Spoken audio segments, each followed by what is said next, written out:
హిందూ మత గ్రంథాల ప్రకారం మకర సంక్రాంతి పండుగ రోజు ముందు అంటే జనవరి 14వ తేదీన ఆదివారం నాడు భోగి పండుగ జరుపుకుంటాము.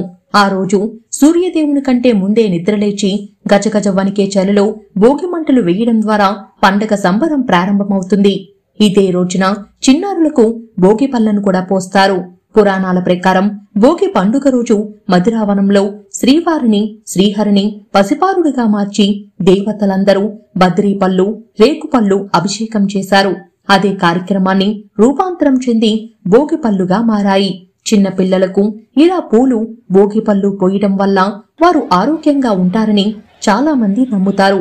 తెలుగు పంచాంగం ప్రకారం సూర్యుడు ధనుస్సు రాశి నుంచి మకర రాశిలోకి సంచారం చేసిన సమయంలోనే మకర సంక్రాంతి పండుగ ప్రారంభమవుతుంది. ఈ నేపథ్యంలో ఈ మకర సంక్రాంతి పండుగ పవిత్రమైన రోజున సూర్యుడు దక్షిణాయానం పూర్తి చేసుకుని ఉత్తరాయానం పుణ్యకాలాన్ని ప్రారంభిస్తాడు. ఈ సమయంలో ప్రతి ఒక్కరూ తమ సామర్థ్యం మేరకు దాన ధర్మాలు చెయ్యాలి.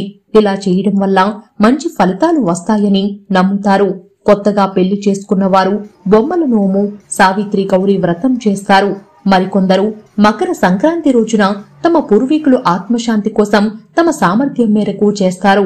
ఈ 3 రోజులు కోడి పందాలు మాత్రమే కాదు, ఎడ్ల పందాలు, గుర్రం పందాలు లాంటివి పల్లెటూరు గ్రామాల్లో నిర్వహిస్తూ ఉంటారు. సంక్రాంతి టైంలో ఇంటింటికి వెళ్లి భజనలు, గారడీలు నిర్వహిస్తూ ఉంటారు. గ్రామాల్లో తీర్థాలు అంటే వర్ష ఉత్సవాలు జరుపుకుంటారు. కనుమ పండుగ రోజున తమ పశువులకి అందంగా అలంకరించి వాటికి ఇష్టమైన దానా, అట్లు, బూర్లు పెడతారు. ఈ 4 రోజుల పాటు పండగ సంబరంతో పల్లెటూరులోనే కనిపిస్తుంది. ఈ సంబరాలు చూసి తనివి తీరా ఆస్వాదించడానికి సొంతూరికి బయలుదేరుతారు. పండగ ముగిసిన తర్వాత అందరూ మళ్లీ పట్నం బాట పడతారు. సంవత్సరానికి సరిపడేంత సంతోషాన్ని తీసుకెళ్తారు. అందుకే సంక్రాంతిని సరదాగా జరుపుకుంటారు.